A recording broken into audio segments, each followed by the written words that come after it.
আমরা খুঁজে বেড়াচ্ছি কোথায় কোথায় বেশি দুধ উৎপাদন হচ্ছে। আমার দুধের ঘাটতি সামান্য কিছু আছে। গরু পালনের ওইখানে মিল্ক বিটার মতো কোনো এজেন্সি বা মিল্ক প্রসেসিং প্ল্যান্ট নির্মাণের কোনো পরিকল্পনা নেওয়া সম্ভব কিনা চাঁদপুরের রাজরাজেশ্বর ইউনিয়নে। রাশেদা বেগম হীরা, মহিলা আসন ৩।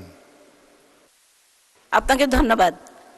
আপনার মাধ্যমে আমি মৎস্য প্রাণী সম্পদ মন্ত্রীর কাছে জানতে চাই, আমি চাঁদপুর ৩ আসনের রাজরাজেশ্বর একটা ইউনিয়ন সম্পর্কে বলতে চাই। নামটা হলো রাজরাজেশ্বর। মানুষগুলোও কিন্তু একটু রাজার মতো।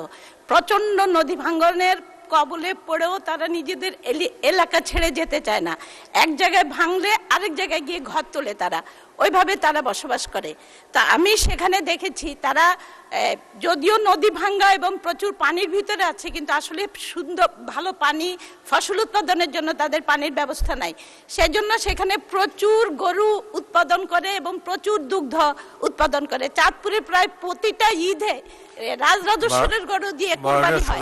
আমার প্রশ্ন হলো, আমি শুধু এখানে বলতে চাই যে সেইখানে একটা দুগ্ধ গরু পালনের ওইখানে মিল্ক বিটার মতো কোনো এজেন্সি বা মিল্ক প্রসেসিং প্ল্যান্ট নির্মাণের কোনো পরিকল্পনা নেওয়া সম্ভব কিনা চাঁদপুরের রাজরাজেশ্বর ইউনিয়নে। ধন্যবাদ মাননীয় স্পিকার। মাননীয় মন্ত্রী। ধন্যবাদ মাননীয় স্পিকার। রাজরাজস্ব ইউনিয়ন, বহুদিন পরে এই ধরনের নাম, খুবই সুন্দর নাম মাননীয় স্পিকার। আর মাননীয় এমপিও বলল যে রাজাবাসার মতো লোকজন বসবাস করে, খুব ভালো লাগছে। আমরা আপনার মাধ্যমে কথা দিচ্ছি, আমরা খুঁজে বেড়াচ্ছি কোথায় কোথায় বেশি দুধ উৎপাদন হচ্ছে। আমার দুধের ঘাটতি সামান্য কিছু আছে। খুব দ্রুততম সময়ের মধ্যে ইনশাআল্লাহ ওই এলাকাতে এই দুধের যে কোনো একটা মিনি প্রসেসিং প্ল্যান্ট হলেও যাবে। ধন্যবাদ আপনাকে মাননীয় স্পিকার।